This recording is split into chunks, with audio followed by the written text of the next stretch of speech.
மருத்துவம் மற்றும் பல் மருத்துவம் படிப்புகளுக்கான கலந்தாய்வு. இந்த இனிய நிகழ்வில் இங்கு கலந்து கொள்ள வந்திருக்கும் நம்ம மருத்துவத்துறை செயலாளர், director of medical education and research மற்றும் மேடையில் இருக்கும் அனைத்து உயர் அதிகாரிகள், இங்கு வந்திருக்கும் இந்த கலந்தாய்வின் மூலமாக இந்த ஆணையை பெற வந்திருக்கும் அனைத்து மாணவ செல்வங்கள் மற்றும் பெற்றோர்கள் மற்றும் ஊடக நண்பர்கள், உங்கள் அனைவருக்கும் என் இனிய மாலை வணக்கங்கள். ரொம்ப ஒரு சந்தோஷமான நிகழ்ச்சி.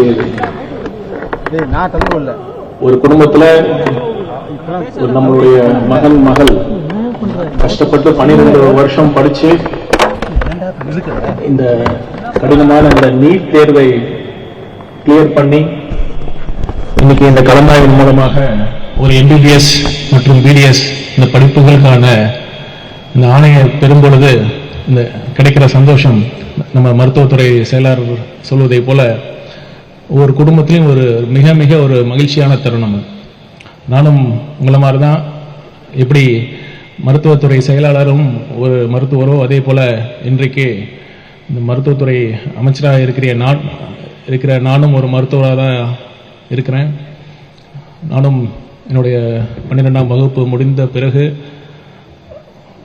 இந்த MBBS தேர்ச்சி பெற்று MBBSக்கு தேர்வான அந்த நொடி தான் என் வாழ்க்கையிலேயே ஒரு மிக மகிழ்ச்சியான நாள், மறக்க முடியாத நாள். இன்னும் என் நினைவுகளில் ரொம்ப பசுமையாக இருக்குது. அதே மாதிரி உங்கள் எல்லாருக்கும் இந்த நிகழ்வு ரொம்பவே ஒரு மகிழ்ச்சியாகவும் இருக்கும்.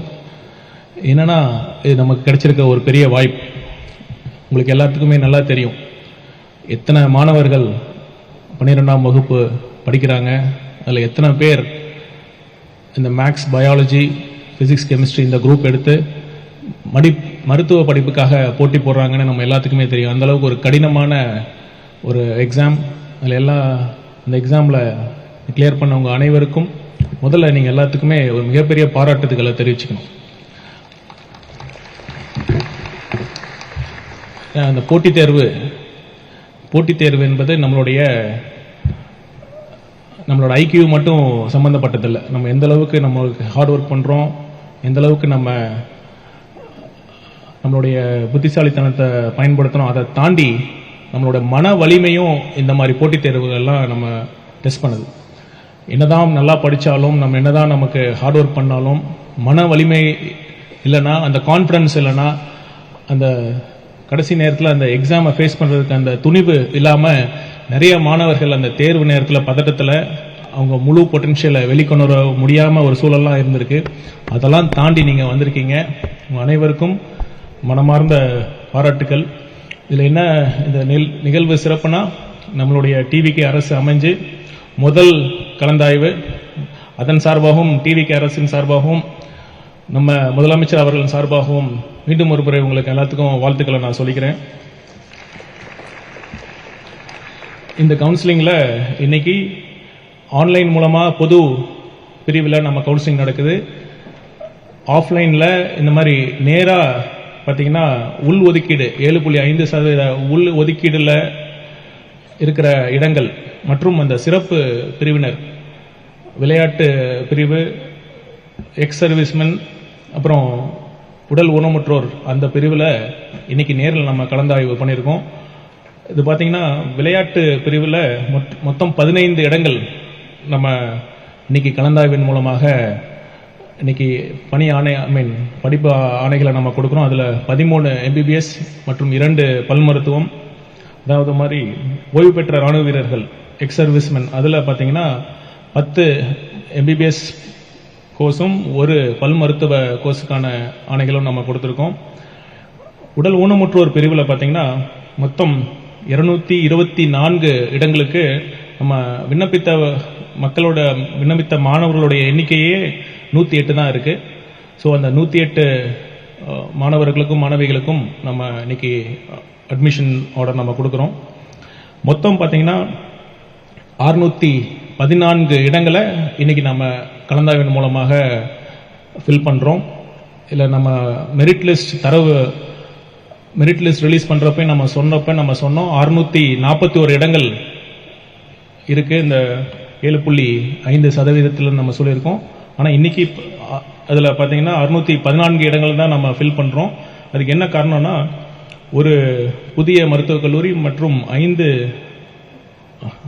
தனியார் மருத்துவக் கல்லூரிகளுக்கான இடங்களுக்கு இன்னும் யூனிவர்சிட்டியோட அஃபிலியேஷன் கிடைக்காம இருக்கு. அது கண்டிப்பாக என்எம்சி அப்ரூவலாக வந்துருச்சு. அந்த யூனிவர்சிட்டியோட அஃபிலியேஷன் கூடிய விரைவில் கிடைச்சிரும். செகண்ட் ரவுண்ட் ஆஃப் கவுன்சிலிங்கில் கண்டிப்பாக அந்த இடங்கள் நம்ம அந்த மெரிட் லிஸ்ட் ரிலீஸ் பண்ணப்போ என்ன சொன்னோமோ அந்த இடங்கள் கண்டிப்பாக நமக்கு கவுன்சிலிங்கில் சேர்த்துருவோம். எந்த தடங்களும் இல்லை. இன்னைக்கு கவுன்சிலிங் அட்டன் பண்ணுறவங்களும் அந்த இடங்கள் வந்ததுக்கப்புறம் நீங்கள் திரும்பவும் அட்டன் பண்ணலாம். கண்டிப்பாக நம்ம ஏற்கனவே கூறிய வகையில் அந்த 641 இடங்கள் 7.5% இந்த உள் ஒதுக்கீடு பிரிவில் நம்ம ஒதுக்க போகிறோம். ஸோ இப்போ பார்த்தீங்கன்னா நான் ஏற்கனவே சொன்ன மாதிரி இந்த மருத்துவத்துறையில் நீங்களாம் இப்போ தான் அடி எடுத்து வைக்க போகிறீங்க. இது பெரிய உலகம். மருத்துவத்துறை என்பது பெரிய உலகம். அதில் பெரிய பெரிய மருத்துவர்கள் தமிழ்நாட்டிலிருந்து படித்து உலக லெவலில் அதுக்கப்புறம் பிஜி இருக்குது, அதுக்கப்புறம் சூப்பர் ஸ்பெஷாலிட்டி இருக்குது. நம்ம இந்த படிப்பில் ஒரு எல்லையே இல்லை. நீங்கள் நிபுணத்துவம் அடைந்து ஒரு சிறந்த மருத்துவராக நீங்கள் மட்டுமல்ல இந்த சமுதாயத்திற்கும் நீங்கள் பலன் அளிக்கும் வகையில் நீங்கள் சேவை செய்யணும். அப்போ தான் நம்மளும் சந்தோஷமாக இருக்கும், நம்ம சமுதாயமும் நல்லா சிறந்து விளங்கும். நிறைய பணிகள் இருந்தாலும் இந்த மருத்துவ பணி என்பது மிக புனிதமானது. எல்லாரும் நிறையா சொல்லியிருப்பாங்க. நம்ம கிட்ட வர நோயாளிகளை அவங்கள குணப்படுத்தி எதையும் எதிர்பார்க்காம, நம்ம அரசு துறையில் சொல்கிறேன், நம்ம எதையும் எதிர்பார்க்காம அவங்க செய்கிறப்ப கிடைக்கிற அந்த மன நிறைவை வேறு எந்த துறையும் கொடுக்காது. அந்த அளவுக்கு ஒரு புனிதமான துறையில் நீங்கள் அடியெடுத்து வைக்க போகிறீங்க. கண்டிப்பாக இந்த மருத்துவத்துறையோட புனிதத்தன்மையை நம்ம எல்லாரும் காக்கணும். இந்த ப்ரொஃபஷனல் எத்திக்ஸ்ன்னு சொல்லுவாங்க.